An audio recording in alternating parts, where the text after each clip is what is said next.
V-Guard presents कौन जीत रहा है, को पावर्ड बाय सेंसोडाइन एंड विमल। बोलो जुबां केसरी। लोकसभा चुनाव 2024 के चौथे चरण का मतदान खत्म हो चुका है और उसी चरण में 13 तारीख को कानपुर में मतदान था। यहाँ पे भी मतदान सफलतापूर्वक खत्म हो गया और 53% के साथ यहाँ पर पिछले 40 साल के लोकसभा का रिकॉर्ड भी टूटा है। क्या रही पूरा समीकरण, क्या उम्मीद लगती है, इस पर बातचीत करने के लिए हमारे साथ मौजूद है कानपुर नगर के सांसद सचदेव पचौरी जी। उनसे बात कर लेते हैं। पचौरी जी, आपने भी पूरा चुनाव देखा, 53% मतदान हुआ है। क्या लग रहा है कि इस बार की हवा किस तरफ जाती दिख रही है?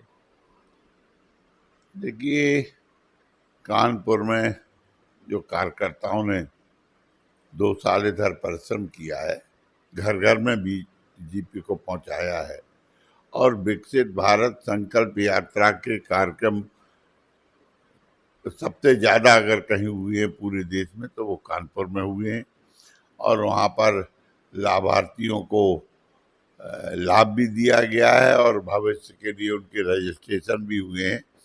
इसीलिए जनता में उत्साह था और ये चुनाव कार्यकर्ताओं ने लड़ा है, मोदी के नाम पे लड़ा है और भारी मतों से हम लोग जीतेंगे।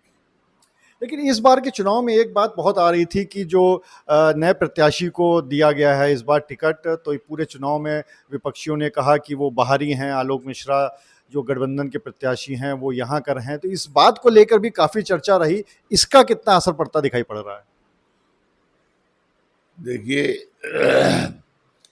इन लोकसभा के चुनाव में जो राष्ट्रीय मुद्दे हैं वो महत्वपूर्ण होते हैं, केंद्र सरकार की उपलब्धियां महत्वपूर्ण होती हैं और पार्टी का नेतृत्व महत्वपूर्ण होता है। हमारे पास तीनों चीज़ें, एक तो नरेंद्र मोदी का नेतृत्व है, 10 साल की उपलब्धियां हैं और हमारे पास बूथ लेवल पे कार्यकर्ता है। इसीलिए ये पार्टी का जो प्रत्याशी है वो गौण हो जाता है, उसका कोई महत्व नहीं होता, केवल सिंबल कमल के नाम पर वोट मिलते हैं। और भारतीय जनता पार्टी को भी यहाँ सब जगह पूरे देश में कमल के नाम पर वोट मिले। आप आरएसएस से बहुत पुराने समय से जुड़े रहे हैं, बहुत कर्मठ आप रहे हैं आरएसएस के लिए, और आरएसएस को लेकर अभी बीजेपी की तरफ से, उनके राष्ट्रीय अध्यक्ष की तरफ से एक बयान आया कि अब इतना ज़्यादा महत्वपूर्ण आरएसएस नहीं रह गया है जो शुरुआत में था, अब उतना नहीं रह गया है। इस पे आपका क्या कहना है? मैंने उनका बयान वैसे तो पढ़ा नहीं। देखिए, और आरएसएस राजनीतिक क्षेत्र में है भी नहीं, आरएसएस सामाजिक क्षेत्र में है और उसका जितना महत्व जब बना था आरएसएस तब था उतना ही आज भी है, आज भी प्रासंगिक है और विभिन्न क्षेत्रों में आरएसएस अपनी भूमिका का निर्वहन कर रहा है, समाज के विभिन्न वर्गों के बीच में काम कर रहा है।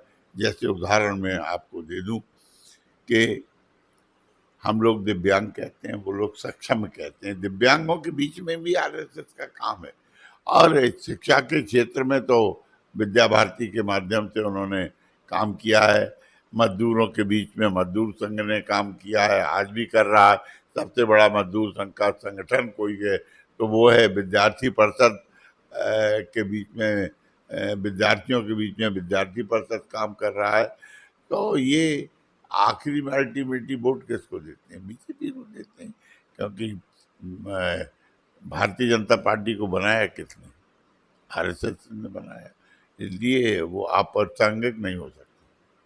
अगर हम उत्तर प्रदेश की बात करें तो क्या लग रहा है कि इस बार बीजेपी अपनी पुरानी वाली परफॉर्मेंस रिपीट कर पाएगी, उत्तर प्रदेश या राष्ट्रीय स्तर, दोनों पे बताइए।